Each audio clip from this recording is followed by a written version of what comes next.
Well, it's the midweek edition of the Breakfast Cafe right here on High Impact TV. I am so glad to be here. There's something about being here. You should try it one day. Come visit us. You just feel at home. All right. On that note, I am Vivian Oguche, and I got my girl right opposite me. We are not only flying together on this flight, we are also on the same wavelength. We are both doing stripes. It is unplanned. Sarah, gosh, you look good. Thank you. You look absolutely stunning yourself. Good morning, Vivian. Good morning. And good morning. Thank you for joining us. I am Sarah Owusu-Ansah. It's Wednesday, the 9th day in the month of October 2024, and we're super excited. You know, the month is coming to an end just as we are gearing up to the end of 2024. And if I would ask you, Vivian, how has the year been so far? It's been we're in the 10th month already. And if you're going to talk about it, how has it been so far? I'll say it's been very tough, but also very illuminating. I've come to know some of the strengths I didn't know I had. If I'm able to survive Nigeria till this October, gosh, I can do anything, I'm telling you. I'm sure a lot of people are on that same pedestal because surviving this country this year has been a chore, but we are grateful that we are still here, we're still standing. Yeah. It hasn't been so easy, but come on, we're We are doing here, it. Right? right? And as you know, on the Breakfast Cafe, all we do is entertain, inform, and educate you, from our banters and etiquette to newspaper review to trending stories, views from the net.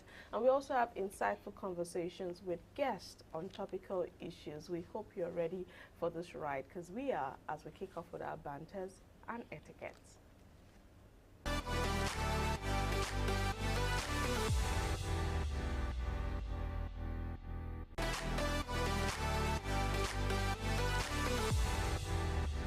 You know, one of the things I love about this segment is how we talk about different things that we probably were not paying attention to before, but somehow our producers research these things and they open up a well of knowledge, not just for us, but for you, and we hope you also learn. And this morning on this segment, we're talking about learning from success stories. When you say, oh, I'm learning from success stories, what exactly does it mean? Now, learning from success stories refers to the process of identifying, analyzing, and applying lessons from successful experiences, projects, or individuals to improve performance, achieve goals, and overcome challenges. You see, sometimes when you hear some people talk about their success stories, you're like, oh no, there's no way this could have happened. This sounds so unreal. But newsflash, it did happen. And you would not know what they had gone through to get to where they are. So sometimes we just see people and we're like, oh, I admire this person, I envy this person, it must have been so easy for this person. Nah. You don't know the battles or the struggles the person had to face before getting to that point. And you'll be shocked that there is practically almost no success story without a struggle. Yeah. It is through these struggles that you fight and you come out on the other end. And they always say if you do not go through these struggles, you might not appreciate that success or what is coming to you. True. Because you probably just got it on a platter of gold. And you know why this is so good? Because you went through these struggles and you overcame and you became a success story, you are able to inspire others. It becomes a relatable thingy. You are able to strike a chord in the heart of someone who is going through this struggle, and you say, hey, you can do it. Look at me. I went through it, and look at where I am now. Absolutely. Yeah. But let's move on. Learning from success stories is a methodology that involves 4 major things. The first one is identifying successes, that is recognizing achievements, accomplishments, or best practices. The second is analyzing successes, that is examining the factors, strategies, and decisions that contributed to success, extracting lessons, distilling key takeaways, insights, and principles from successful experiences, applying lessons, integrating learned principles into daily life, work, or future project. So you need to take note of these 4 methodologies. Identify the success, analyze the success, extract lessons. Very true. Don't just say, oh, I've identified it. What are the lessons to learn from the person's story?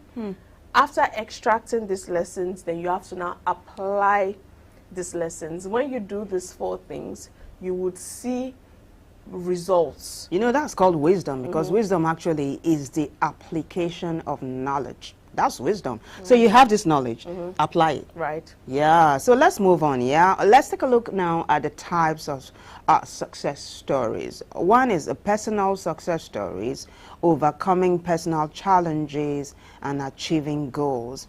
Number two, business success stories, entrepreneurial achievements, innovative solutions. And number three, project success stories, effective teamwork and successful project management. Number four, organizational success stories, talking about cultural transformation and strategic successes. Now, there are benefits of learning from success stories. We have 8 of them here. I begin with this one: inspiration and motivation, improved problem solving and decision making, enhanced creativity and innovation, increased confidence and resilience, better risk management and strategic planning, improved teamwork and collaboration, faster learning and adaptation, last but not least, enhanced leadership and mentoring. This one is key, Sarah. Very true. Enhanced leadership and mentoring. Right, because that way you somehow people that have the opportunity to share their success stories tend to now have people they mentor, you know, put them through. So somehow these people sometimes don't make the same mistakes they made because they have somebody that is guiding them, tutoring them, putting them on the right path. So that must be noted. Now we talk about how to learn from success stories. How do you learn from these success stories? The first thing is to read case studies, biographies, and memoirs. You need to understand this. Learn to read case studies, biographies, and memoirs. Attend conferences, workshops, and seminars.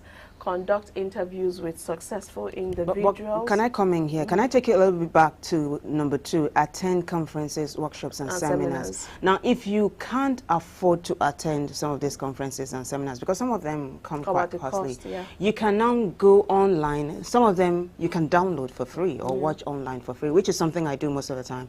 I watch Joyce Meyer a lot. You know, her conferences, you have to pay a lot if you want to be there live. But if you can't, you have them online, and it has helped a lot. Right, so you need to take a cue from that. Also, you need to join online communities and forums. Another thing to note is analyze successes and failures.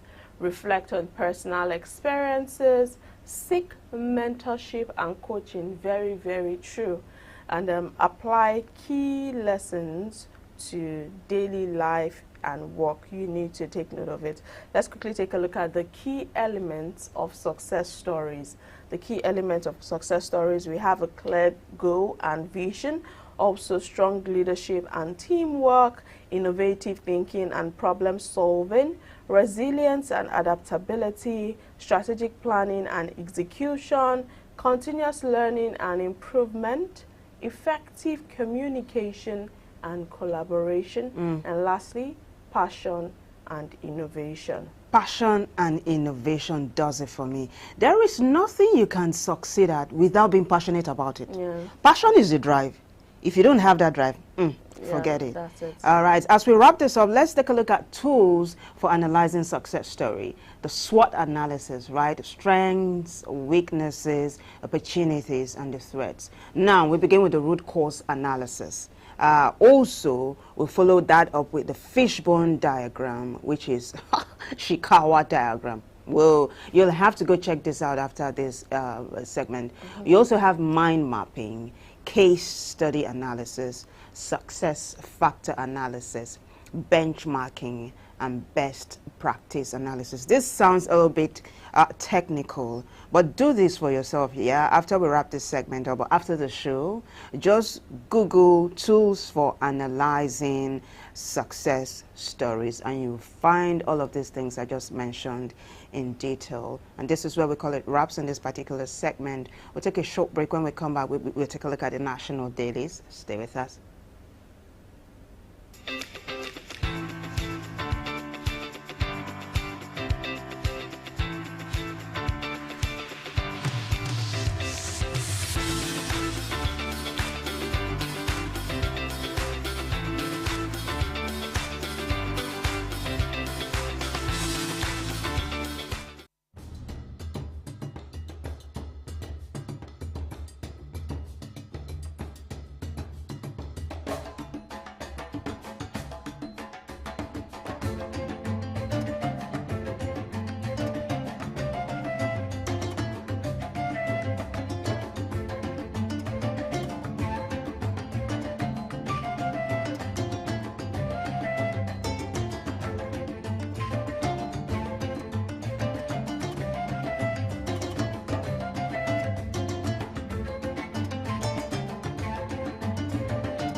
if you just joined us, this is the Breakfast Cafe on High Impact Television.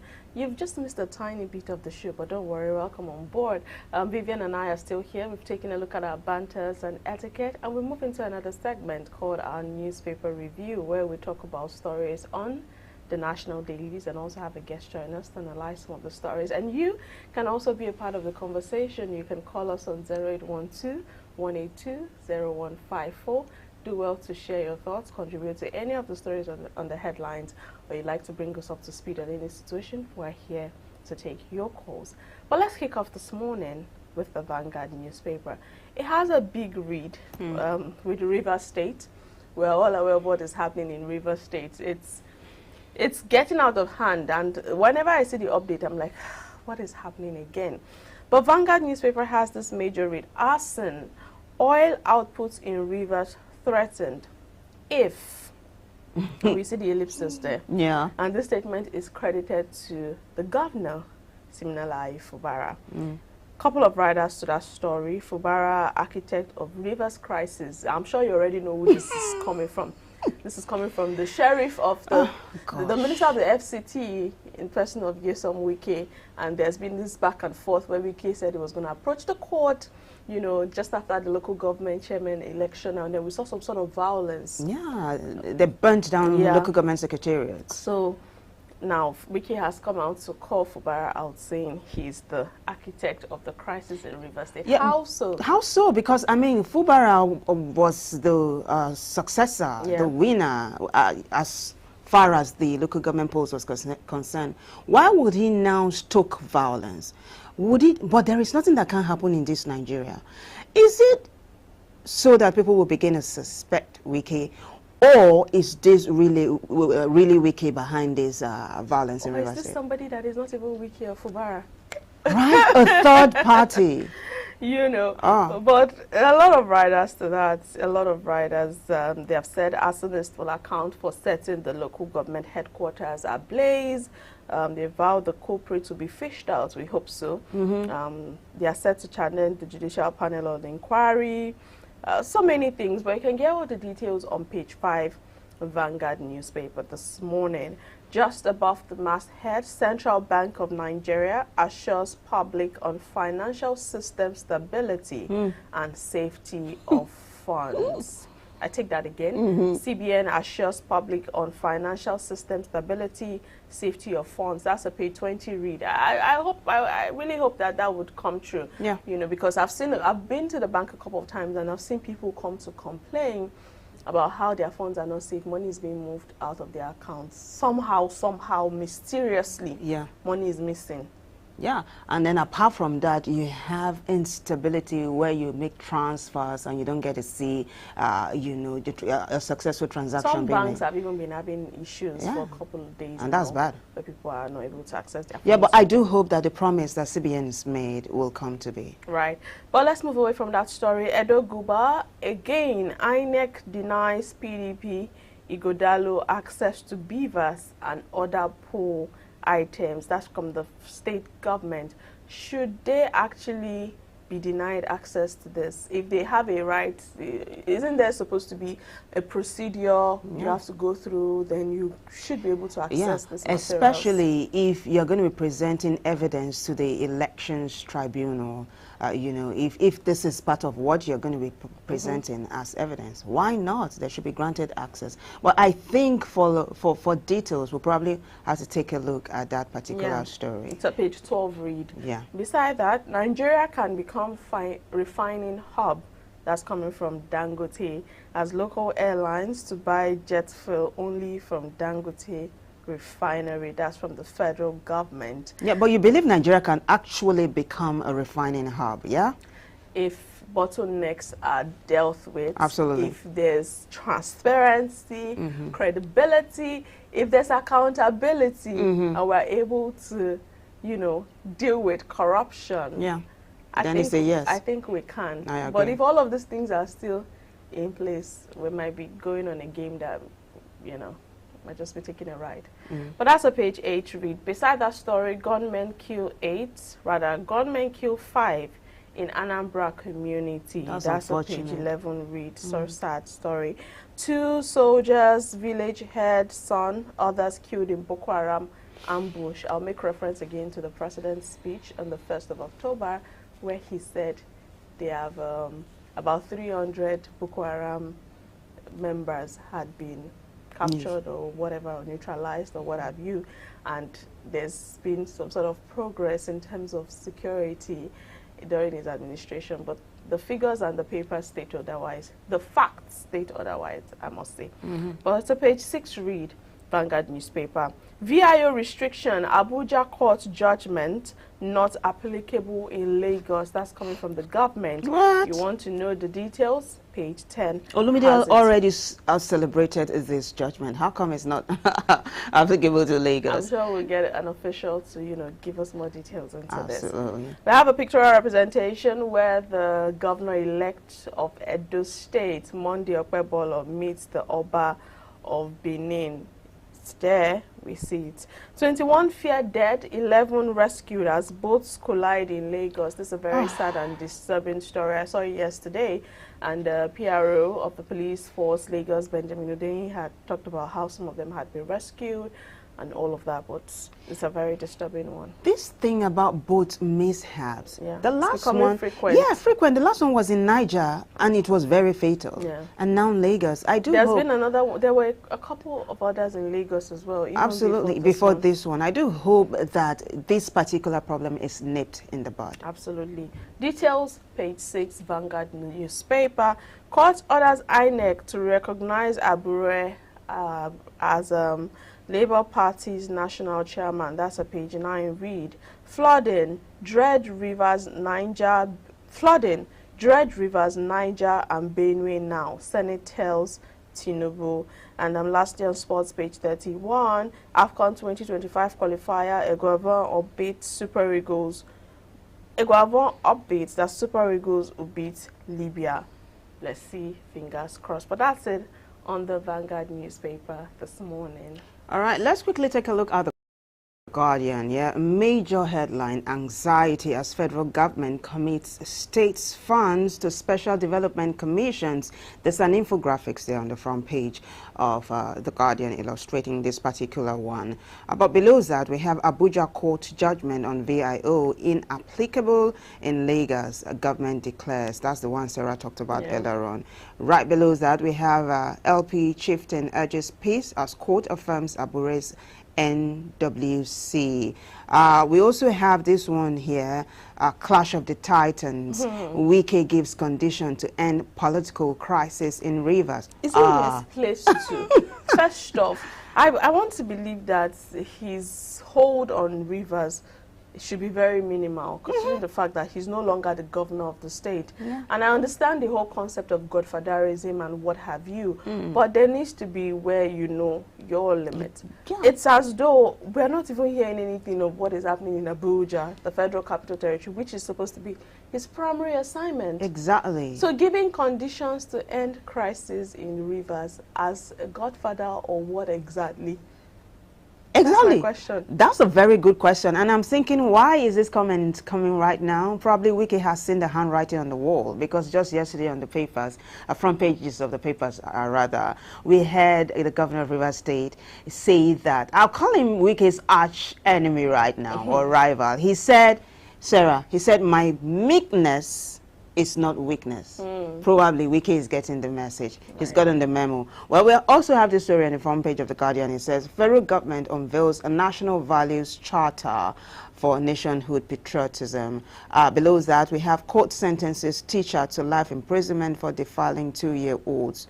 Now, 2 7-year-olds. 2 7-year-olds. Oh my gosh. I can only imagine the sort of emotional Trauma. and mental trauma that these kids would be going through right now. Not only the kids, their parents, or guardians. The rehabilitation, maximum rehabilitation needs to be given to these kids. And it's just, when I see stories like this, you hear people defiling 2-year-old, 9 months old, 7-year-old. It just runs into my head like great judgment that is necessary it's for life. such act. Has been given. given. This is to let the viewer know that pedophilia is a no. Stay away from it. Well, you know the disturbing thing, just before we move on from that, we get updates like this about how issues happen and they sentence some of them to life imprisonment, death, and what have you. And you will think that it would make other perpetrators, you know, actually rethink these things. But guess what? It keeps coming up again and again and again. So is it that they don't still see the punishment as anything, or they feel like I won't get caught, or they feel they can still find their way through They it? probably feel they'll get away with it. Or they probably feel, they can't. I can't say they can't control it. There is no human being that can control him or herself. But I just do hope that we will nip this in the bud. But let's see what this story here is saying. Airline operators opt to patronize Dangote refinery for jet fuel. This gladdens my heart, really. They are deciding not to go import jet fuel, and that's a good thing. Last but not least, we have this one here. Service disruption imminent as Kogi defies presidential order, seals base stations. Now, Kogi has been in the news for the very wrong reasons lately. I do hope they get their acts together. On that note, we wrap it up on the front page of The Guardian. 0812-182-015 first number to call as we swing swiftly to the Punch newspaper this morning. Interesting major read on the Punch newspaper. Marketers to begin direct Dangote petrol purchase. I take that again. Marketers to begin direct Dangote petrol purchase. Purchase. What is going on? I know, but you know what this means? Minus NNPCL as the middleman. That's what it means. But do you think this will pull through? Yeah, I think so. All right. One rider to that story. New pump price looms as national oil firm moves to dump 99 billion naira monthly subsidy. 99 billion naira monthly subsidy. Right, but if this is what they've been calling for since, let us have direct access to lift this fuel. Let's see how that pans out, as NNPCL has not come out to give an official pricing to the one that was lifted, and we don't even have an update on what's going on. So NNPCL is probably going through a lot right now. But above the masthead, violence. Fubara orders probe. Wike alleges disobedience to court orders. Yes, we took that story, that headline earlier, but in a different form. But you see what you said, Wike alleges disobedience to court orders. Yeah. The fact that a particular individual has immunity does not mean you are above the law, yeah? Yeah. So something must be done. Absolutely. Yeah. Page 2 has the details. Beside that, stop crude for loan deals. Dangote tells government. We hope they listen to this call by Aliko Dangote. Page 14, you get the details. Oti faction loses as court declares Abure Labour Party chairman. There's also some sort of crisis, mini crisis rocking the Labour Party. Yeah. We hope that they are able to put the house in order. Page 3 has the details. Beneath that story, federal government shops for permanent secretary from 8 states. We hope they find what they are looking for in the shops. Page 3 has the details. FDI crashes to record low of $29.8 million. You get all the details on page 22. NIWA donates safety kits to Niger boat operators. We hope this will help solve the situation of boat accidents in Niger State. Page 18, you get all of the details. South Korean investors planning 4 Nigerian refineries. That's according to the federal government. Wow. You know this. Yeah, you need to take this in. You need to let it sink. Just think about it a little bit. South Korean investors planning 4 Nigerian refineries. That's according to the federal government. And I'm just amazed at this, because these are people that are going to come and invest here. Remember what is happening with China, this whole debt thing where they seized the presidential jets. Yes. I think I want to get into details of this. But the thing is, so we have South Korean tycoons, business tycoons, planning to come invest in Nigeria. Just yesterday, a couple of days on the front page of some of the newspapers, we heard some Nigerian businessmen are planning to go invest In South Korea. in refineries in some other countries outside Nigeria. So it works. It's business. It's business. Yeah. But we have ours that are not even running. That's the thing. Okay, that's nice. Rescuers comb lagoon for 5 missing boat passengers. This is in regards to the boat mishap that happened in Lagos. Details pages 4 and 5, Punch newspaper. And lastly, federal government 31-member panel to begin talks with ASU. Page 7 has the details. That wraps it up on the Punch newspaper this morning. Well, I've got the Daily Trust, and I can tell you it is packed. The major headline is health-related. Cholera-related deaths rise as Lagos, Jigawa, Kano lead in casualties. That's very unfortunate. We do hope this is nipped in the bud. I got 4 riders I'm taking them.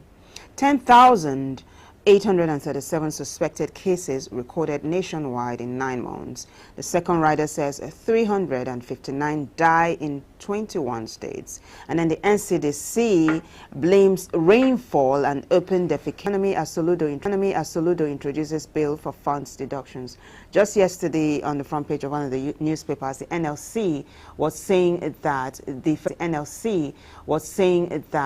federal government should not give salaries to the local government chairman to pay, and we were wondering why. But it looks like this is going to be on the front burner as well. Now Boko Haram kills 2 soldiers, a village head, others in Borno ambush. That is very unfortunate. Our heart goes out to the families of the deceased.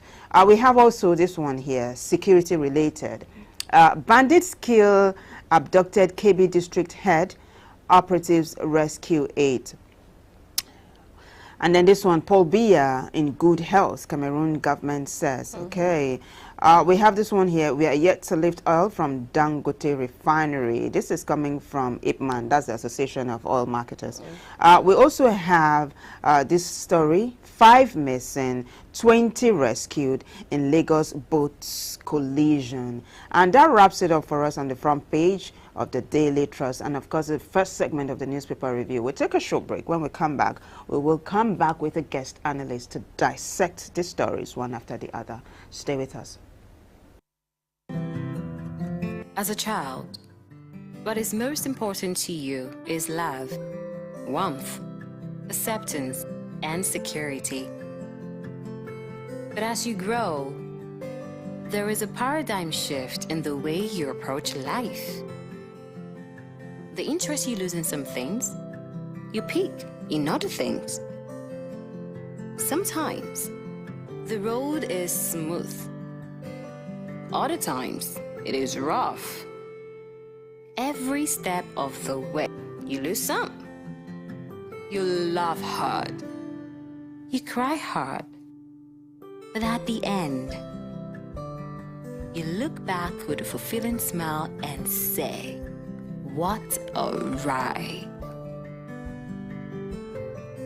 High Impact Television equips you with what you need every step of the way.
production can kill a great content idea.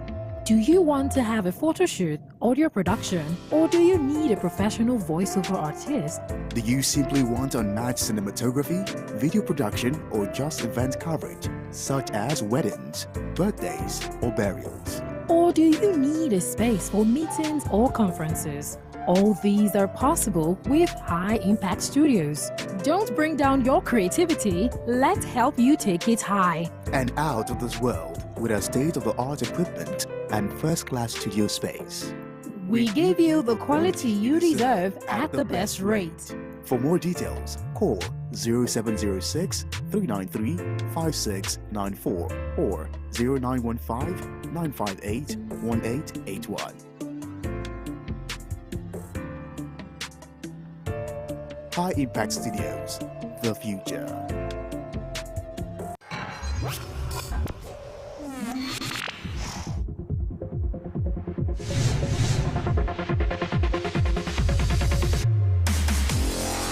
High Impact Radio, 102.1 FM. The future is now.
All right, if you just joined us, this is the Breakfast Cafe right here on High Impact TV. Sarah and myself, Vivian, are in the house. And this is the second part of the newspaper review. And right now we have our guest analyst, Adeniyi Ifetayo. He is a media analyst. And we are so glad to have you this morning, Adeniyi. Good morning. Good morning. It's my pleasure to be here once again, virtually anyway. Yeah, virtually. It's cool. The last time I saw you, we were talking and your flight was announced and you had to leave abruptly. That was very funny. But thank you for making time out for us. Yes. So let's begin. Thank you. It's my pleasure. Yeah, let's begin with this story on the front page of the Guardian, right? It says anxiety as federal government commits states' funds to special development commissions like the NDDC. How does this strike you?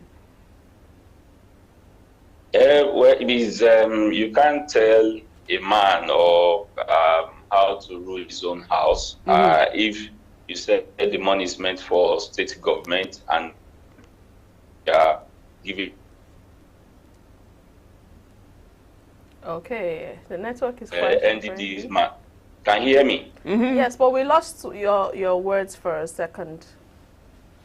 Oh, I said that you can't tell a man how to rule his own house. If you said the fund is meant for state government and you are giving it to an agency under the purview of federal government, you know there's going to be a clash of interest. For example, the state government might have their own priority where they want to focus on based on the promises they made during the electioneering and all of that, while the agency might have their own duty cut out or what they want to focus on, which may be federal government inclined. So if you say this money is meant for state government, the only thing I would have expected the federal government to do is that, we're still talking about transparency. We've released also X amount of money to federal government, to state government rather, for some infrastructural development or for humanitarian support or for mental capacity development or for whatever it is, so that people can know that, ABC amount of money has been released to our state or to that state or to state A, B, C, and D, but not be telling somebody that I will help you to spend your money. Give it to the state government. They have their own agenda. They have their own vision for their state, so that at the end of the day, they will be held accountable for money maybe wrongly spent or well spent. Very well said. Right. But let's move away from that. Let's talk about Rivers State. I'm sure you're aware of the brouhaha happening in Rivers State between the former governor, Nyesom Wike, and the current governor, Fubara. There's been a lot of back and forth. And on Monday, we saw a situation where some local governments were burnt down. Now, the Punch newspaper has this headline: Fubara has set up a committee to investigate it as Wike alleges disobedience to court order. While the Guardian puts it this way, Wike gives condition to end political crisis in Rivers. We know that Wike, is no longer the governor of that state, right? And we understand the case of godfatherism and what have you. But at this point in time, where he's starting to give conditions to end the political crisis, and the governor is also on his toes, let's get your thoughts on this situation between Wike and Fubara. And at this point, how exactly do you think this situation can be managed? What can be done to salvage it? First and foremost, it's just this part of our world that political leader, they want to cling to the power by all costs, maybe through their proxy. And if you look at it, it doesn't put Rivers State in a good light.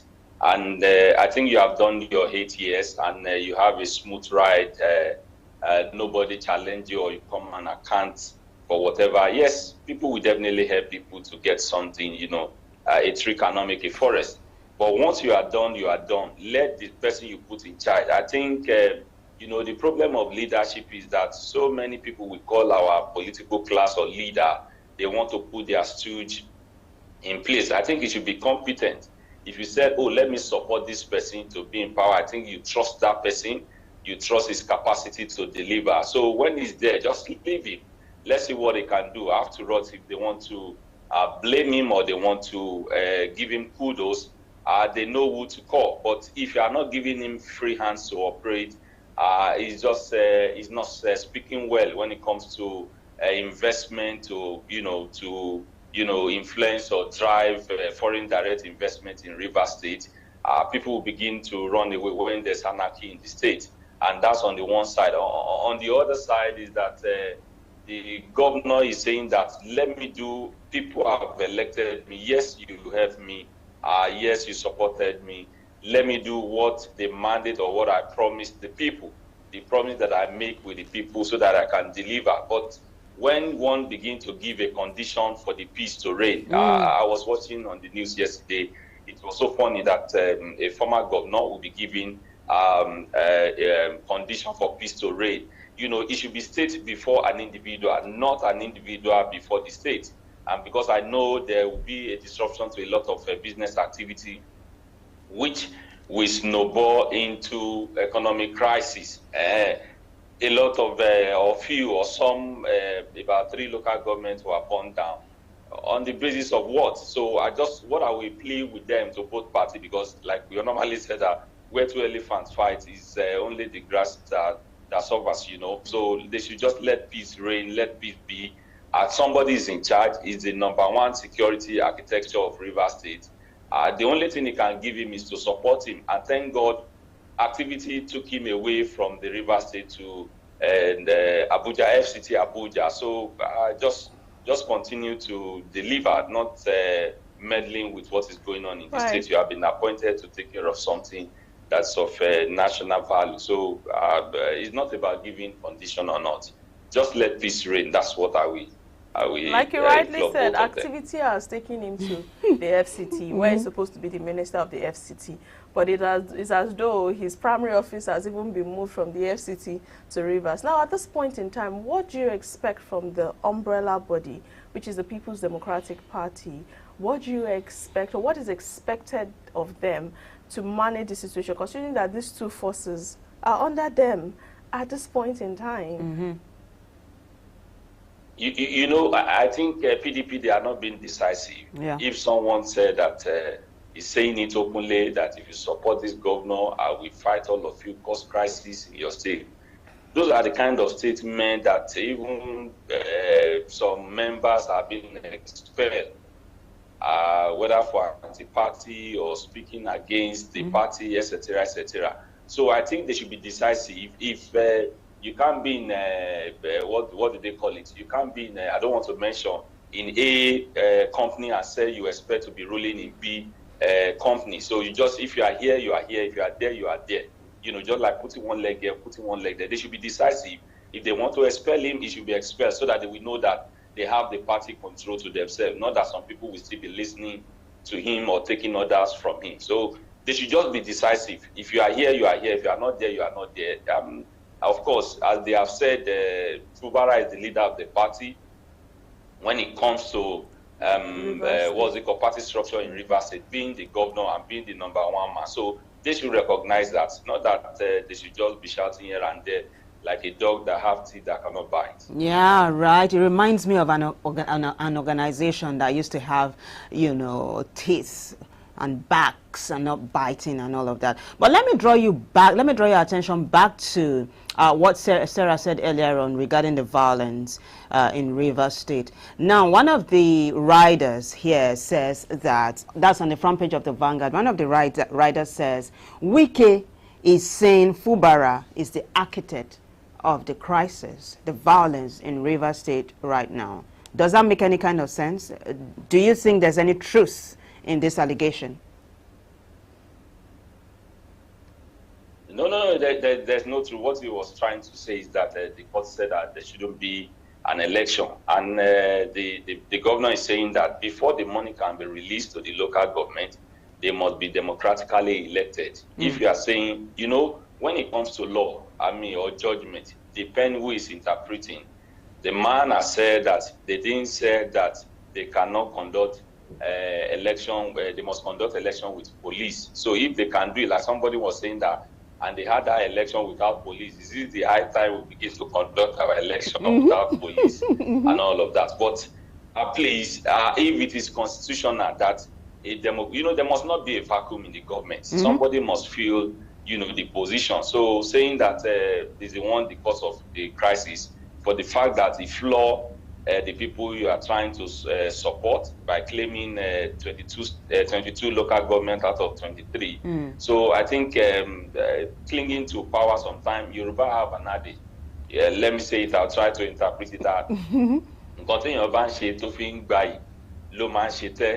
That sometimes whatever you do sometimes that people praise you, if it's not checked, you will do that same thing and people will drag you down. So you should just know when it is up, and you are no longer the governor. You had your 8 years time, so why not leave the gentleman to run the affairs of the state, saying that it's the causes of the crisis? A governor will not want to cause crisis in his state because he knows what it means to have peace and to orchestrate his own program and agenda. He needs peace at all costs. All right. That's our sentiments, exactly. Yeah. But just before we go, let's touch on Edo State very quickly. We know that Edo State had her gubernatorial poll on Saturday, the 21st of September, which saw the APC candidate, Monday Okpebolo, emerge the winner. But this has sparked up some sort of protest as women took to the streets on Tuesday, which was yesterday, to protest the outcome, claiming that the election was rigged in the favor of the APC. Now, Vanguard has this headline: INEC denies PDP Ighodalo access to BVAS and other poll item. This is coming as the People's Democratic Party, earlier the chairman of the election tribunal had given PDP and Ighodalo permission to inspect the materials. However, INEC has not granted them permission to access the beavers and other materials, and this is just to put up their more materials or evidence, if I could use that word, for the petition they are raising up. How exactly will you react to this? Isn't there a place for INEC to actually grant access to access these materials? Why is there some sort of restriction, or don't they have a right to do this? Let's get your perspective on that. Yes, first and foremost, I believe in the rule of law. If election tribunal said give these people access, to look at the material that were used or the ballot paper, beavers, and all of that, I think he should do. But of course, it has to be under the right condition, and even if they are not listening, I'm sure they can still explore the instrument of law, maybe going back to the courts, or let's have them in Abuja or by proxy so that they can listen to what we are saying. Shutting down the state with protests will not augur well for for the state, in general, because at least these are a few months to, I think in 2 months' time, to leave the stage. So regardless, what I will implore the PDP and the sitting governor is that they should explore the instrument. Are you there? All right. Aside, they were saying some people are being paid, that although it's an alleged allegation, that the governor said that some local government should contribute, whether 5 million or 10, 50 million, so that they can pay some women, to go on the street and be protesting and all of that. So, of course, and the protesters, they should warn them, they should mind the kind of statement.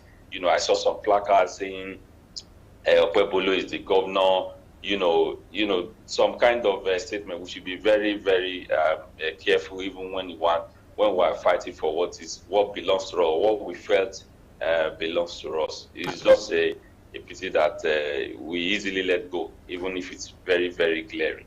Okay. That you are no longer on the stage. All right. Now, they have also said that all this is just a delay tactic by INEC, that the PDP have alleged that the INEC is conniving with the APC to delay this. But going by history of what happens in Nigeria, we know there are like 1 or 2 cases where we've seen an election result being overturned, But looking at Edo State, do you see the possibility that if all of the evidence they need is actually gathered and taken, do we see the possibility of a change in the outcome if truly they have evidence?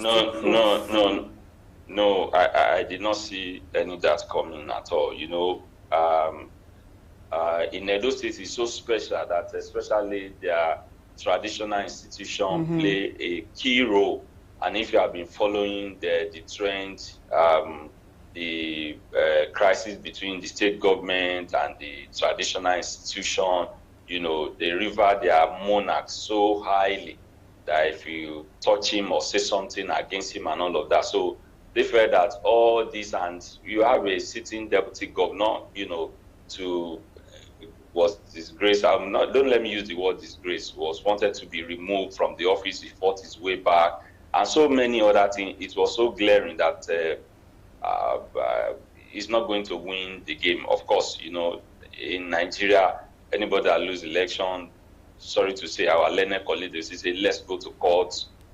You will fight it, you get it back, and all of that. But I support, exploring the instrument of law to the appeal, even to the Supreme Court. It's so glaring anyway. It's so glaring. All right. So I don't know if you can do justice to this topic in just 1 minute, right? 21 feared dead, 11 rescued as boats collide in Lagos. That's on the front page of the Vanguard. But this is it. Just before this, we had another fatal case of a boat mishap in Niger. What's your take, though, on these recurrent cases of boat mishaps? What should be done? They should overhaul the system when it comes to water transportation. You understand? So not something has happened before, just week in, week out. And we should look at that, because people begin to explore the water transportation, maybe from BI to Ikorodu and all of that. And also there should be a kind of retraining. Yes, we've had that retraining for road transporter, retraining for pilot and all of that. I've never heard when government will say those people in water transportation, they should come, let's train them, let's, I think they can do the kind of training. You can't use the same technology that have been obsolete, maybe the last 20 years, still want to run a 21st century economy. So state government, even the federal government, should look into it and do more orientation, not just because you are living in water Rhine area, so because your parent can park the canoe or whatever it is, so therefore I can drive, just like somebody who is just an underage, and because the father had a car or they taught him how to drive, then they can just put him on the road without being licensed. I'm sure most of those people that ferry those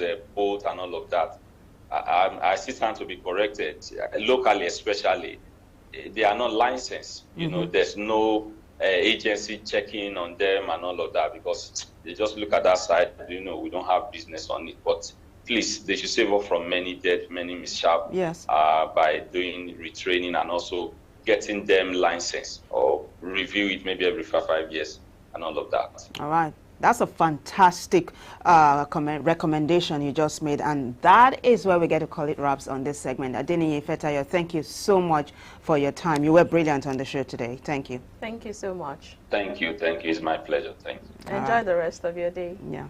I liked what he said. Yeah, I like what he said about retraining and licensing these boat operators. As well as servicing. Good. Servicing these boats. How often do they service them? How often do they check them? Some of them are old. When do they know that it's time to actually change it, get a new one? But you see that conversation around training, retraining and training, very important. Provision of all the amenities that they need. Are there enough life jackets? Do they have all that they need to make it function well? So all of these things are what we need to look into, because it's getting too frequent. I agree. And this is where we're going to wrap it up on this segment. We'll take a break. When we come back, another very interactive segment, Booting for you. Stay with us.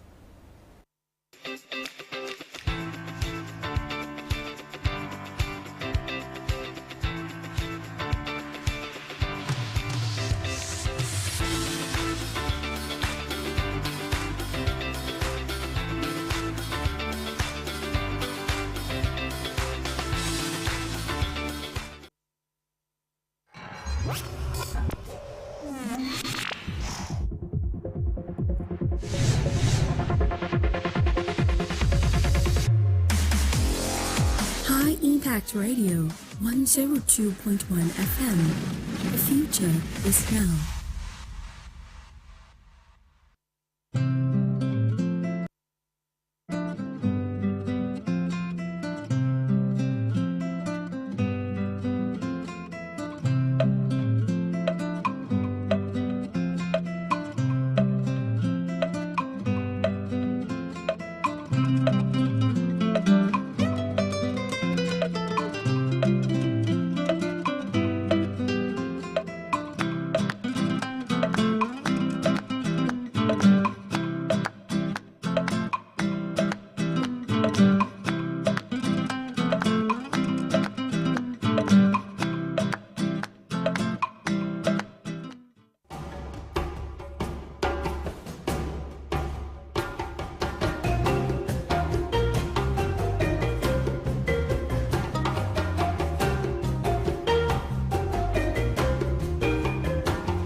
Welcome back to the Breakfast Cafe on High Impact Television. We just had an insightful conversation with Adeni Ifetayo on the newspaper review.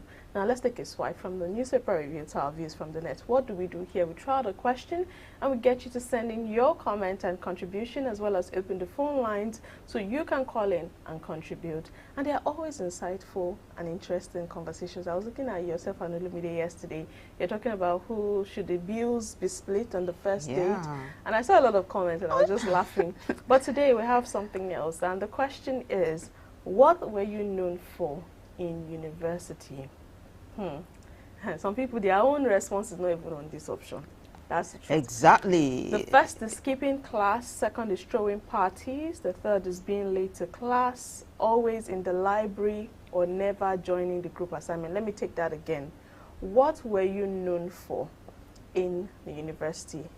A, skipping class, B, throwing parties, C, being late to class, D, always in the library, or never joining group assignments. I'm tempted to ask Vivian, but I know she doesn't have, just like me, I don't have any. It's not there. None of the above, really, None yeah. of the above, you know. But do well to let us know. 0812-182-0154 is the number to call. Don't worry, we will not judge you. Yeah. We promise. See, pinky promise. Yeah. We will not judge you. Just call us, tell us, let us know what you were known for. Yeah. So let's kick off with the first comment. This is Timiloluwa from Onikpano. Timmy goes with E, never joining the group assignment. Anything group is very stressful, especially when you are paired with unserious fellow. They make the work slow, dragging, and uninteresting. Sometimes I have no choice than to work on it alone or work with a few serious ones in the group, and at the end, both the serious and unserious get the same mark. We either pass together or fail together. And who wants to fail? That's a big question. That's a big question. Thank you, Timmy. You know, excuse me, this is very true. There's no, I always say something, there's no how you have group assignments and everybody will contribute. It's not possible. And I got a better understanding of it when I was running my second program. And that's my master's degree. But before I take that, let's quickly take Mike from Abuja. Good morning, Mike. Good morning. Good morning. Thank you for calling. Okay, I don't want to, there's an observation or an appeal I want to make. Okay. Please go on. Can this, your morning cafe program, be extended to like 10 a.m. from the management, please? Because I'm seeing the rush from you guys. You will start a discussion, looking at your time, you get others, sometimes you cut them off because of time and all of that. I think if the management can expect it to like 10 a.m., we are just like when I'm at home like this, I tune to high but TV most time and I enjoy your morning program. At the time, the rush is just much. Thank you for that observation. We will look into it. Thank you. Thank you, Mike. Right. You know, I was going to talk about getting this firsthand. When I was having my master's program, you know, it was a part-time thing. So most people are working, they are busy. And there was nothing like tests. It was more of assignments and exams. And they keep group assignments. They are always, note that they will always be the serious ones. That is what, that's their calling. There were others that, you know what, you want That's their calling? Yes. There were some that you want to print. That's their focus. They will print it. They will go and help you submit it to school. While there were others that, you know what, I don't even want to be involved. Just let us just pay money. Yeah, there were people like that. Don't worry, you guys should do it. How much I will cost? 10,000, I'll pay. There were times we had someone that there was a project we were working on, and someone was like, don't worry, you people just go ahead. I'll drop the money needed for it, which was about 40,000 naira. And that was all the. So he paid for everybody. Yes. Wow. So there are people like that, and at the end of the day, everybody will get the same mark. Wow. Well, there are people that will not say A, they will not say B, but guess what? You'll get the same grade at the end of the day. So what our lecturer started doing was in group assignment, they would just pick anybody randomly to talk about it. So people started to get more involved. But just note that everybody cannot contribute on the same level when it comes to group assignments. Yeah, I agree. I agree. There's That's perfectly true. But let's find out what Uzziah from Magburo in Ogun State is saying. Being late to class is what Uzziah is picking. I think that's, what's the option now? That's C. That's C. Being late to class, but always doing my homework, spending most time in the library, reading ahead of the class, and doing research on semester coursework, scoring good grades because of versatility in research, coming late to class, and at times missing attendance. Uzziah from Magburo. So Uzziah did say C and, yeah, just C. But, you know, it's a bit confusing for me, Uzziah. You are always in the library, most times reading ahead of the class, so you get to go late to the class, or sometimes miss the attendance. So what is the point? I know some lecturers that they don't joke with their attendance. The attendance makes up for a certain percentage of your class and whatever. There are some lecturers that I've witnessed, they use the attendance to allow you enter exam hall. So being late to class, doing your homework, being in the library. Yeah, he also said something about doing research and semester work ahead. Probably Uzziah understands more when he's alone than when he's receiving lessons from the lecturers. Yeah. Went through a shade at one of our associate producers, Debbie, that said she's always in the library. Catch your sub, Debbie. Yes, I said what I said. Debbie. Right, let's take Tokwe from Bariga, Lagos. Let's see what Tokwe has to say. Tokwe is going with A, skipping classes. Now, this was because the class was always crowded, plus the lecturers don't teach to my satisfaction. Good. It's just what we alluded to. So I was always stay back and read in my house. Thank you, Tokwe. But don't just meet a lecturer that takes attendance seriously. And some of them recognize faces. You enter exam hall and your lecturer will just come in for observation. Like, I've never seen you in my class before. Are you sure you're my student? And you'll be like... Yeah. But let me ask you this question. Have you ever had a lecturer that left you more confused than convinced? Yes, I have. But then, at the end of the day, what we usually do is we form a group. And we try to understand it in our own terms. One of the things that worked for me in university undergraduate was acronyms. I was one of those people that I love acronyms. Let everything be difficult. Just give me an acronym for it. I'm good. So we will form a group, try to understand it. Okay, let's work with acronyms. Or you know what, think of something. When you think of that thing, that's the answer. Somehow we always find a way. And especially if the lecturer is not somebody that wants you to do la cram la pour, what I give you in class is what you should exactly give me.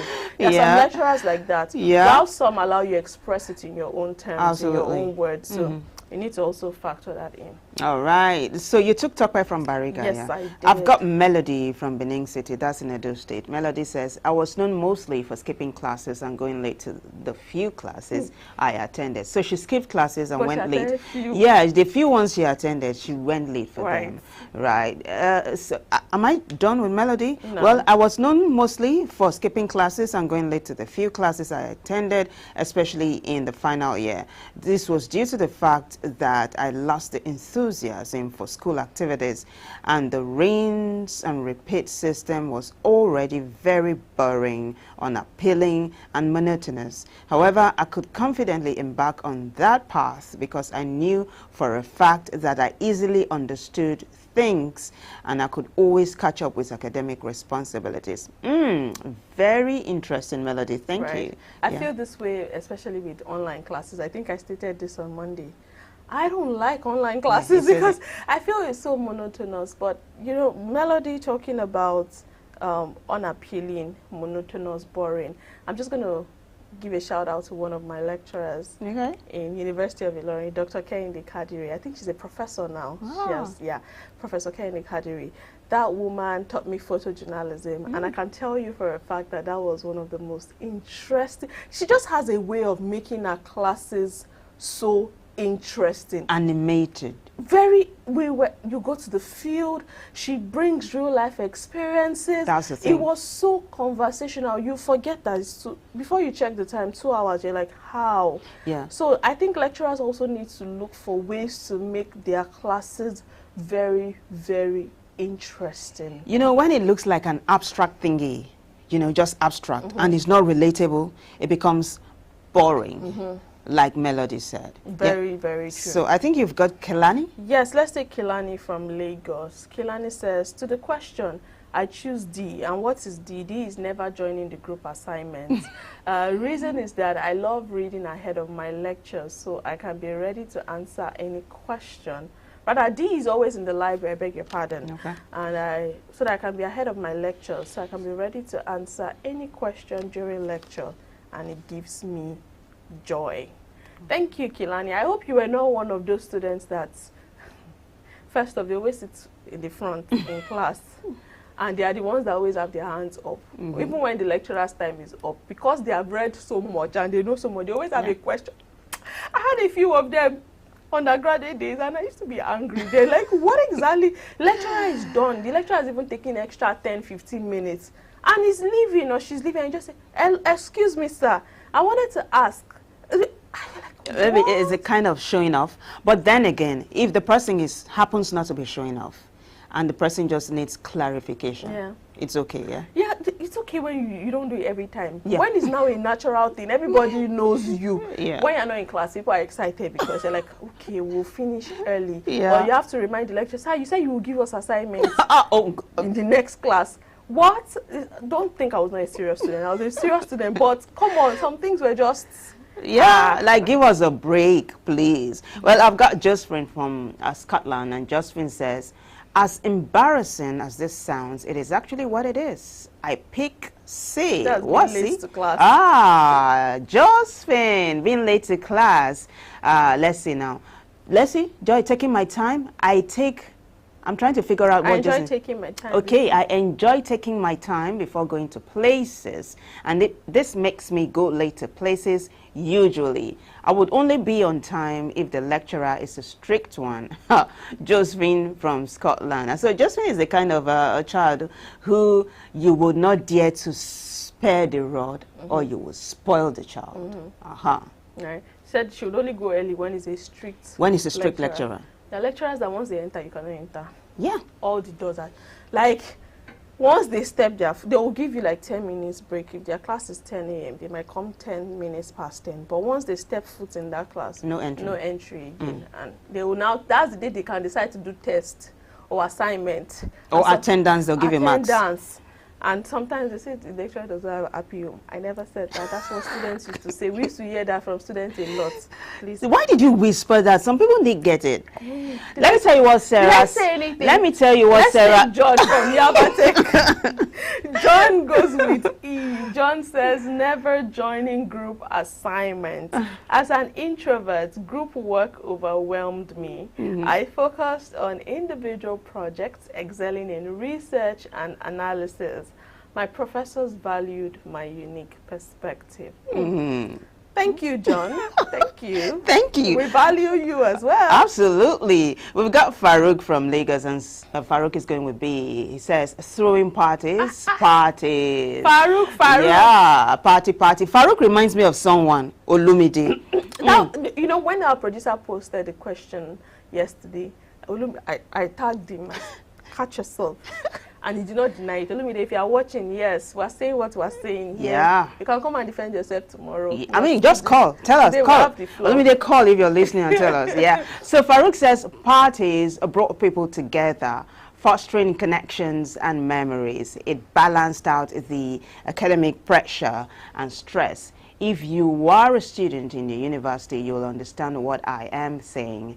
There are always parties to attend, and it gives me so much joy. The highest thing is that I have someone write my attendance and do my assignment for me. Oh my gosh, Farouk from Lagos. This is the corruption we are talking about. Wow. But raise your hand if you have never had someone write attendance for you in class before. I cannot raise my hand because throw the first stone if you've not done it. I think we all have done it. Yeah. You know, you know what? I can't come to. I beg, just let me write my name. Just write my name. And then that's when you don't have a lecturer that reads out attendance. There are lecturers that will read it out. So as they're calling your name, you raise up your hand. And if you're not there, I had a lecturer like that, MSCO, not. I don't want to call the name of the lecturer. You will raise up your hand. She'll call your name. Once you're not there, the name before your name and after your name is in trouble because she believes one of them wrote it for you. So But let's move on. Yeah. Let's take Bidemi from Aja. Bidemi goes with C, which is being late to class. And Bidemi has something. Bidemi says chronically late. It's not just late though. So if the class is 8 a.m., Bidemi goes to class like 9:30. Oh gosh, that's chronic. Chronically late. That's me. He even exclaimed. I would always underestimate the time it took to get to class. But my lecturer loved my contributions, so they'd often let it slide. And this kept on going till I was done in school. Then they have never complained, says I'm good and I make good contributions in class. So Bidemi is trying to say, I go late, but I make up for it because I'm good. Yeah. Right. Thank you, Bidemi. I hope that doesn't spill over into other facets of Bidemi's life. Yeah. Well, let's go on. This is Alex from Caleb University, and Alex says, I was known for skipping class. I often felt overwhelmed by the workload and the pressure to perform well. I thought I could catch up by studying on my own, right? Let me see. I thought I could catch up by studying on my own, but I realized later that attending lectures provided insights that textbooks couldn't. Skipping class might have seemed like a way to gain freedom, but it ultimately led to gaps in my understanding and a less fulfilling university experience.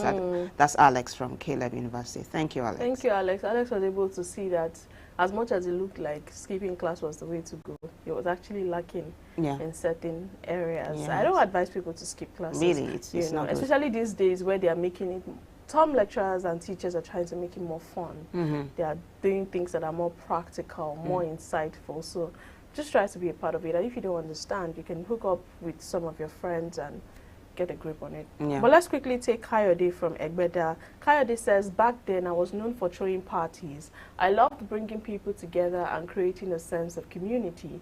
My parties were a way for students to unwind and connect outside of the academic pressures. While some saw it as a distraction from studies, I believed it was essential for building friendships and networking, which are just as important for success in life. Thank you, Kayode. If you're able to balance it, why not? Partying is not a sin or a crime, in as much as it's not affecting your studies. Absolutely. My university days was I was staying in school hostel, so from class to hostel, hostel to class to hostel, church, you know. Yeah. And when I finished, I was like, even my final year dinner, I did not attend.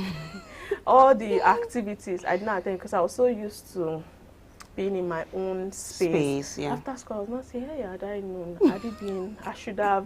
You started gnashing your teeth. But if you can balance it where your academics is not suffering, because not that you have exam 8 a.m. or test 8 a.m., you now do overnight party and be sleeping. No, try to balance it up. Absolutely. I got Joshua from Aja. Joshua says, I was known for never joining group assignments. I preferred working alone because I felt it was easier to manage my workload. However, I soon discovered that group projects could foster collaboration and creativity. By not participating, I missed opportunities to learn from others and develop teamwork skills that are vital in the professional world.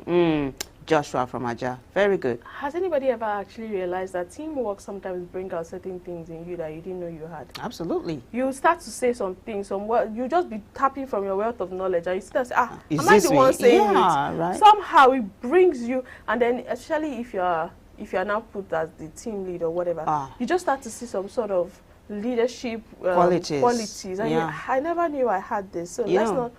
People will not always participate.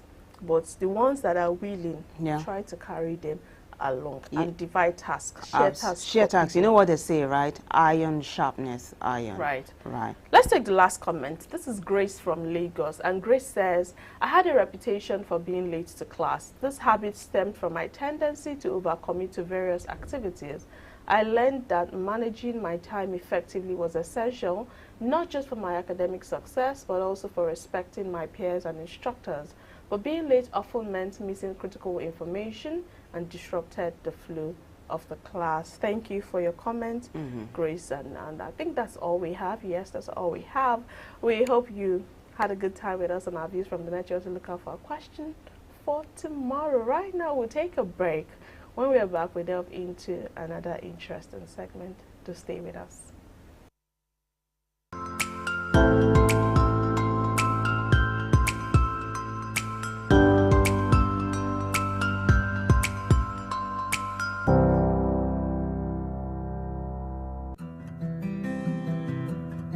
as a child, what is most important to you is love, warmth, acceptance, and security.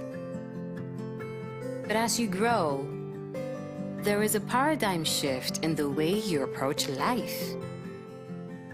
The interest you lose in some things, you pick in other things. Sometimes, the road is smooth. Other times, it is rough. Every step of the way comes with a new hurdle to scale. You win some, you lose some.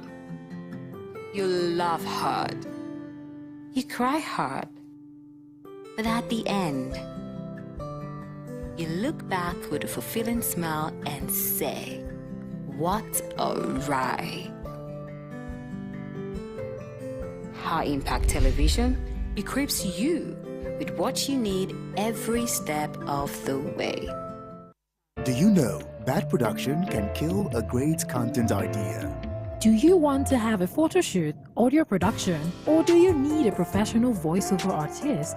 Do you simply want unmatched cinematography, video production, or just event coverage, such as weddings, birthdays, or burials? Or do you need a space for meetings or conferences? All these are possible with High Impact Studios.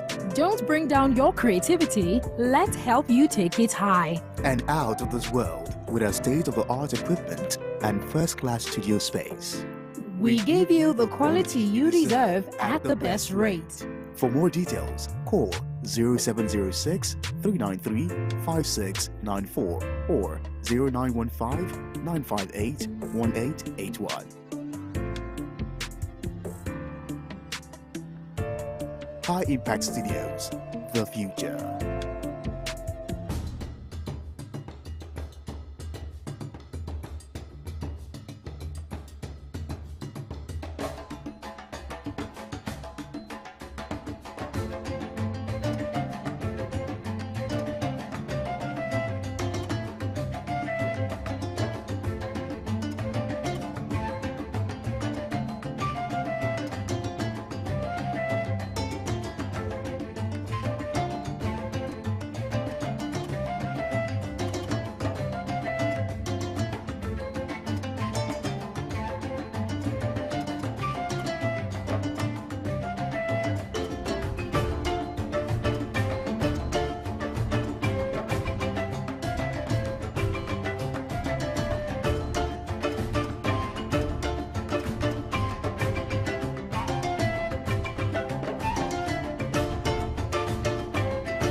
This season on The Muse. Retinue. We walked the halls of creativity. You know, people always judge by appearances. Traveled through books. As I pay for my pounded yam and for riro with goat's meat stew and one king-size ogufe, now to chop the food remain. We made art. What? Oh my God! And danced with the muses.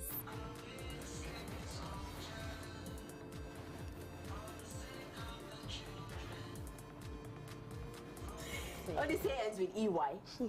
Catch new episodes of The Muse on High Impact Television. Securing the future.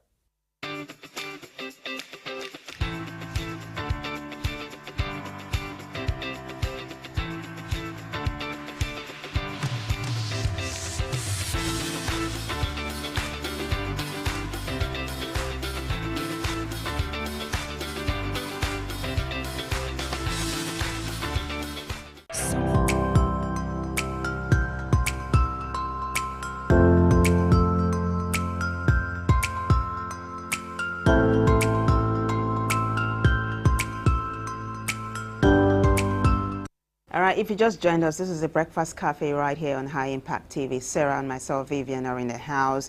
And this segment, we get to take a look at topical issues. And today, we will talk about electoral reform, yeah? And the prospects of a democratic consolidation in Nigeria. Before I introduce our guest analyst to you, just a little bit background to this topic. Yeah, electoral reform is a critical concept that involves making systemic changes to the electoral process to improve its fairness, transparency, and effectiveness. In Nigeria, where electoral processes have historically been marred by irregularities, violence like what we are having in Rivers State now, and lack of transparency, reforming the electoral system is essential for fostering a more robust democracy. This includes measures such as improving the voter registration process, ensuring the independence of electoral bodies, and employing technology to enhance the integrity of elections. Now, the goal of these reforms is to create a political environment where citizens can freely express their wills through credible elections, thereby strengthening the democratic fabric of the nation. Evaluating the meaning of electoral reform in Nigeria reveals its significance in the broader context of a democratic consolidation. It is why we are having this discussion today. The topic, once again, is electoral reform and the prospects of democratic consolidation in Nigeria. And our guest analyst today is none other than one of our favorite persons, Gbolahan Olajide. Thank you so much, Gbolahan, for being a part of the show this morning. Yeah, thanks for having me. Thank you. Yes. Thank you for joining us. Gbolahan is a public affairs analyst. And Gbolahan, my first question to you today is, how would you assess the current state of Nigeria's electoral system? Well, we're so far away from where we ought to be. But we have also come so far. Mm-hmm. We've made certain progress, but we still have a long journey ahead of us. I remember the early elections when this republic was born in 1999. Those early elections were horrendous. They were very horrible. But over the period, we have introduced a lot of new things, and the electoral process has improved from what it used to be. But we are still not quite where we ought to be. There are issues around the electoral laws that we need to amend and make it more suitable to us. There are still issues around security, vote buying, so many other issues that are still on the table. Even the internal democracy within the parties are horrendous as they are right now. So there's a lot to be done. Right. You know, when Vivian was talking about the introduction, she mentioned Rivers State is the most recent one that we can just stretch our hands and pick. But using the recent local government elections in Rivers State, do you see a hope or a change coming anytime soon in Nigeria's electoral system, where we see elections happen and then the next thing we're seeing some sort of violence and all of that? How do we see the change coming anytime soon? The local government elections, which is what Rivers State did recently, is one of the most one of those elections that are still at the lowest end of the chain as far as how an election should be is concerned. Number one, there are no elections at the local government level. Typically, they are all selection. Really? The governor solely decides who will run in those elections, and the party of the ruling party, the ruling party in the state, or whoever the governor wants to win. Because don't forget that in the case of Rivers State, the ruling party in Rivers State is actually PDP. Excuse me. But because the governor was having problem with PDP, he decided that all the people he wanted to run should go and run under the umbrella of another party. The APP. Yes. And literally everybody won, apart from only one local government. They won almost literally all the wards as well. Yeah. It was the same thing we had in Benue State, which had the same local government election. The same thing we had in Akwa Ibom State, which had the same local government election. The ruling party simply select, in fact, don't let me even say the ruling party in this. Let's say the governor of the state simply selects some people, and those are the people that will win. So it is at the lowest ebb at the local government elections. All right. The one above the local government are even still better, in spite of the major challenges that we have. So the violence in the Rivers State election did not happen during the election. After. It happened after in fact, after the swearing in. Yeah. So it's even a peculiar case. The Rivers State is a peculiar case. It had nothing to even do with the election, the violence, I mean. All right, so if you say what we have at the lowest tier of government, which is the local government, if you say what we have is selection and not election, what major reforms then do you think are needed to ensure free and fair elections, both at the federal, state, and local government, levels of governance? Sorry, can you recap that question? I missed part of it. So I'm saying earlier on, you said selection is what happens at the local government and not election, and that's very disturbing, right? Correct. So my question to you now is, what major reforms are needed to ensure free and fair elections at the federal, state, and local government levels? Well, at the local government level, which is the worst, that's where I'm going to start from. Mm-hmm. The state electoral commissions, because those local government elections are conducted by the state electoral commissions. Mm-hmm. We need reform at the level of the state electoral commission. There have been even arguments that rather than allow this state electoral commission to run those elections, we should allow INEC, which is the federal one, the one at the center, to run local government elections, because it is an established fact that INEC does better election than any of the state electoral commissions that we have in the country, who don't do it. Really, they don't do election. What they do, like I said, is basically selection. So we need to look at how to strengthen the state electoral commission, make them a bit more independent than what we currently have. And that may be part of the legal reform. On the legal reform side of things, let's look at the laws, setting up those electoral commissions, and see how we can make those laws stronger. The other part is that we need to also encourage people to participate more in the local government elections. A lot of people don't go out to vote on local government elections. They don't even know who these local government people are, and they don't care. So an awareness that makes them want to participate at the local government elections is part of what we also need to drive, to encourage, to ensure that more people participate in those elections.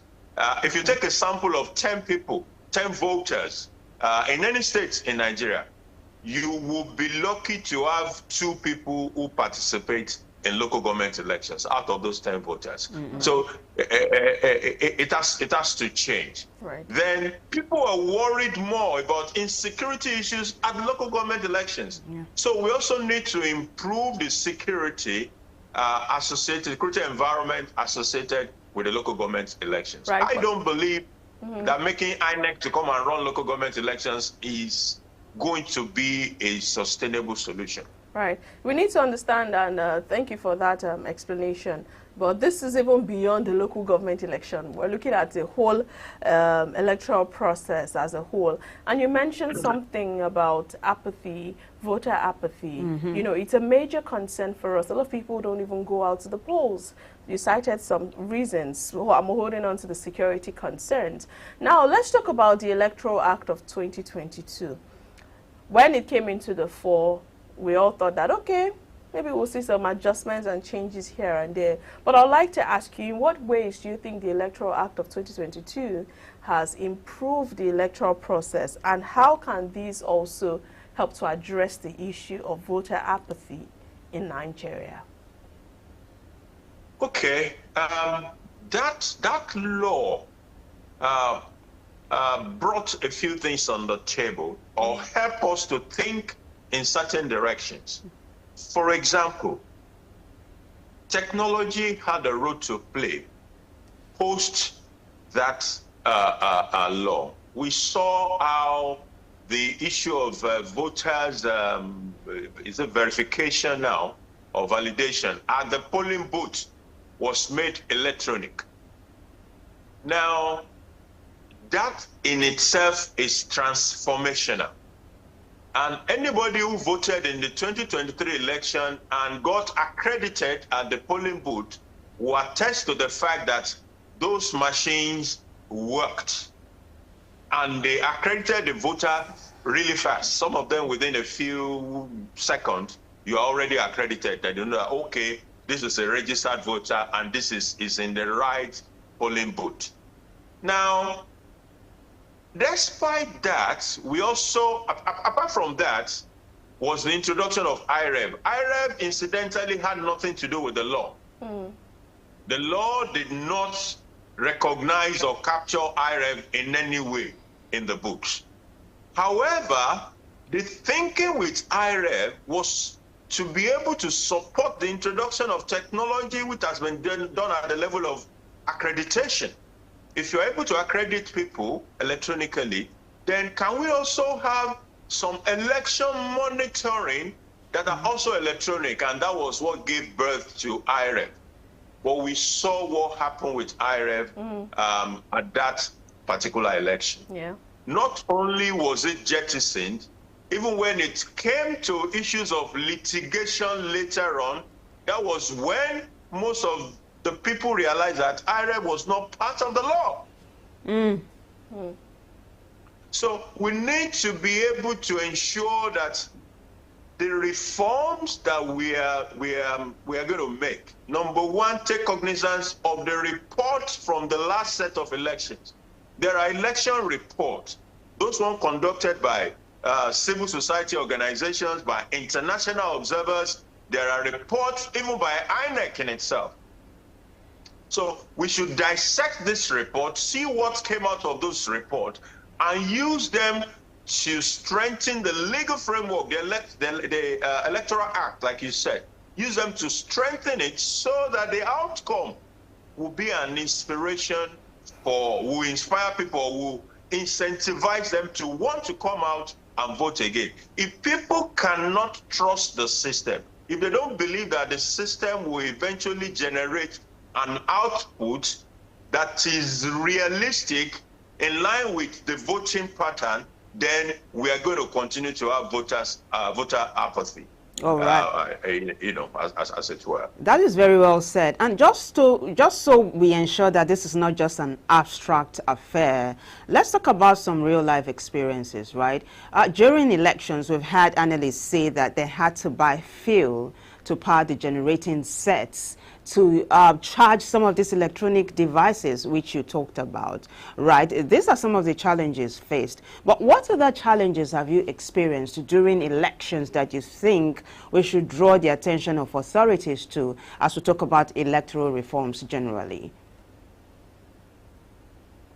Okay, of course, there is still a lot of vote buying going on in Nigeria. Some of them happen before the election. Some of them happen right on the election days. The electoral process has recognized this, because I remember that in some of the elections we saw this DSS, we saw EFCC trying to come into that space to prevent, so to say, or to dissuade people from being able to activate vote buying. But if what we do is to try and curb vote buying on election days, and vote buying has already happened before the election days, then there is still a gap that is happening right there. So we must be able to do something about vote buying.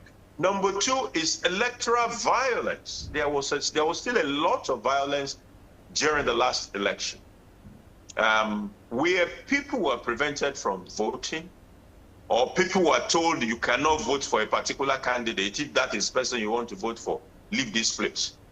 And it was literally impossible, even for the security agent. Don't forget that the policemen that are meant to be at the polling booth were not supposed to carry arms. Yeah. So the question you ask yourself is, if you were a policeman, though you were there to provide security, but the law says you cannot carry arms in that polling booth. Yeah. If there is violence, what do you do as a policeman? How do you protect the people? How do you even protect yourself? Not to talk of the people. So there are still challenges around how to even manage issues of violence.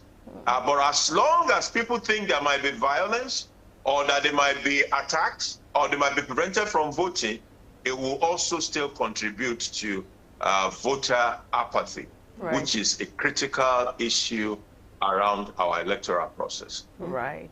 You know, you've said so much on this, and just before you go in 30 seconds, a lot of people have lost hope in the whole electoral process, and they don't even see themselves doing this again. What's that one encouragement you give to Nigerians to stir them up a bit in terms of voting and electioneering in Nigeria in 30 seconds?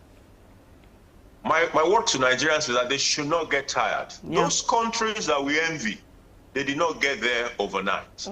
I was shocked reading from the Library of Congress in the US to find out that delegates were being bribed about 100 years ago in American elections. So it is not everything and anything we are seeing today have happened in those mature democracies. If they had given up, they would not be where they are today. So the challenge is for us to continue to reform and improve the process we have. 250 years of elections in America, and how many years now? In 25 years in Nigeria are not the same. So we should keep at it. Thank you. Thank you so much, Gbolahan Olajede. It's been a delight, having this conversation with you. Thank you for sharing your thoughts and your time with us. We appreciate. Thanks for having me. All right. Do enjoy the rest of your day. Quite an insightful one there, I must say. Very. We're able to break down this issue around electoral reform and prospective democratic consolidation in Nigeria. And this goes to show that the political parties themselves have a major role to play in ensuring that these electoral reforms are a success. Yeah, even civil society organizations as well as international organizations, we all have a role to play making this happen. But that's it on this segment. Thank you for staying tuned. Let's quickly give you our trending story for today.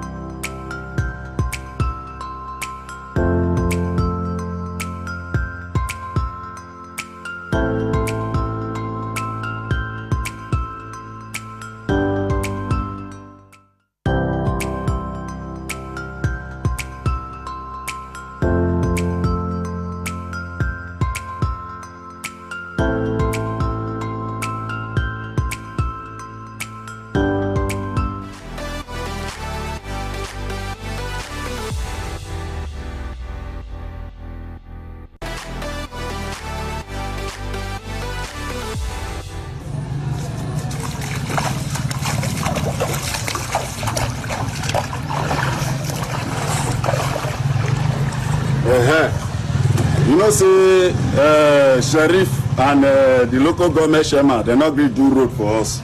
So the swimming pool what they do for us, I want to really appreciate them for this swimming pool what they do for us. So the swimming pool what they do, we appreciate. We want bath. Give me soap.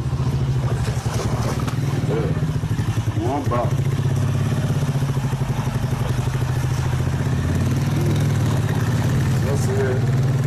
They're not going to do road. They're not going to do road. So, as they're not going to do road, so the swimming pool what they do for us, we appreciate them. We appreciate.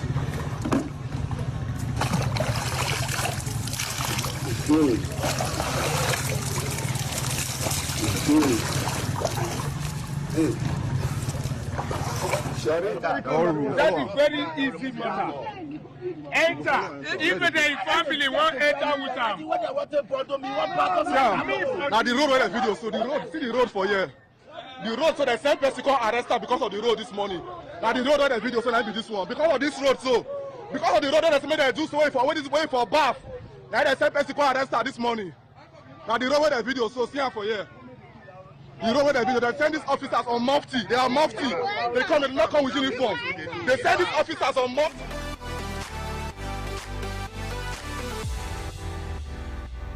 Now, you know, watching that video, I have a lot of mixed feelings, you know.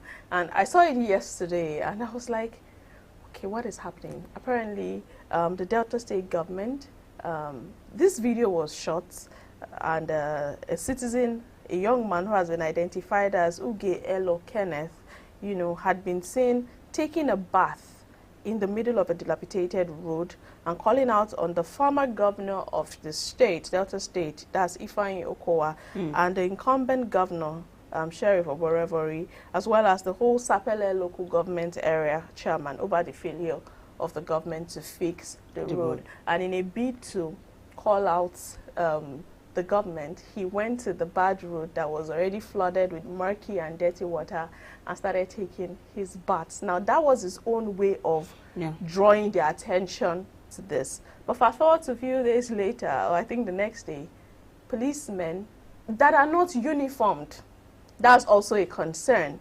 Policemen that are not uniformed show up to arrest him over that move, and the Delta State government have justified this arrest. I was reading yesterday that they said what he did is a suicidal attempt. I disagree totally. What's suicidal about that? That wasn't a swimming pool that was 6 feet deep. You know, the thing is, the young man wanted, courageous man, I applaud you, kudos to you. He wanted to have his voice heard. And the message has been sent. His voice is heard very loud and clear all over Nigeria. Met with an arrest. He must be released. That's the thing. This is where the civil society organizations need to come up. Yeah, you must come up and defend people like this. Right. Yeah, jump on this case because that road is very bad. You saw it. Yeah, and it's starting to give a lot of questions. Are we saying that people are going to be restricted in how they can air their grievances and speak out when they know the next thing that comes at them is an arrest? Are we saying that people cannot do things freely anymore? And you know the funny thing is, that's in the Niger Delta, right? And you have the Niger Delta Commission, the NDDC, where you have millions of naira sunk in month in, month out. What are they doing? Why is Sapele Road not fixed? It's flooded, for crying out loud. And when you have issues of flooding in Nigeria, you begin to record fatalities. If you don't fix this road and it's flooded and it becomes a statewide concern, what happens? Right. You begin to react instead of being proactive. People have even reacted to this in different ways. If you go on X, which was formerly called Twitter, you'll see activists, some activists have come out to say, this is what we keep telling Nigerians, that the people we are up against do not care about how you tag your resistance. You write on social media, you're arrested. You march on the street, you're arrested. You have your bait, you're arrested. And they go on to say very soon, even your breathing will be a form of protest and you'll be arrested. Because we won't get to that. It's starting to seem like every move, even when it is a harmless move, comes like a threat to them. And the next thing they can think of is to pick up the person and arrest the person. The young man must be released, and we are going to jump on this case. We will continue to give you feedback until the young man is released. He was just airing his views, and I don't see anything suicidal in what he did. And apart from being released, the focus of the issue should not be swept under the carpet. The road must be fixed. Yes, he was calling them out. So they should not hide under the carpet of what he did was suicidal. They have to arrest him. They need to fix the road. Yeah. Fix the road, fix other roads that are bad. According to him, he called out the previous governor, Okowa, Ifeanyi Okowa. That's a project. And his anointed candidate, Sheriff. So that's a project that it's not like it's today they started. And if you do some sort of investigation, you'll be surprised that funds has been approved and earmarked for to fix that road. So you might actually stir up a can of worms. But that road must be fixed. And it mustn't be a shabby job, right? I've seen in Lagos where you fix a road, 2 months later it rains and... Is it the one where they just pack stones? There are some where they just take stones and fill it up and pour sand on it and they say, we fixed the road. And Sarah, you'll be shocked at the amount of money that was budgeted for that kind of shabby work. I do hope that's not what's replicated in Sapele Road, right? But that was a fantastic one, producer. Thank you for bringing it out. Time for us to take a look. Do we have comments? If we don't, we'll take a look. Weather forecast. Weather forecast it is. Take a look. We'll be right back.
We hope you have paid attention to your location to see the weather forecast and the situation. You know, these things guide. I remember yesterday the weather forecast had it that it will rain in Lagos at 1 p.m. although the rain did not start heavily till about 2 p.m. thereabout.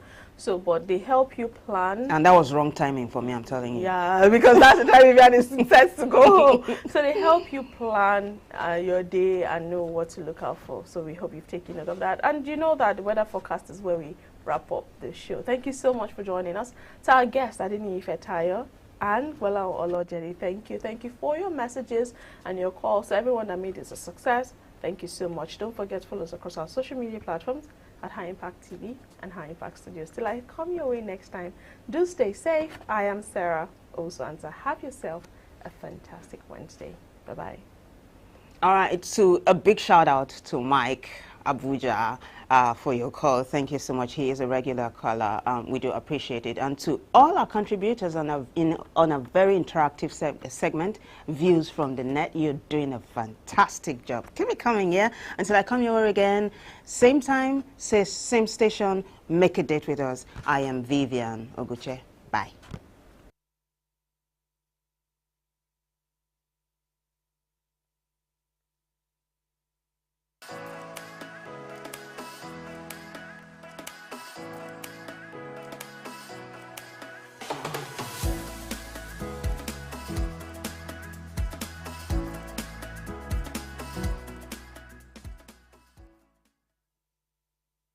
The effects of climate change on coastal communities.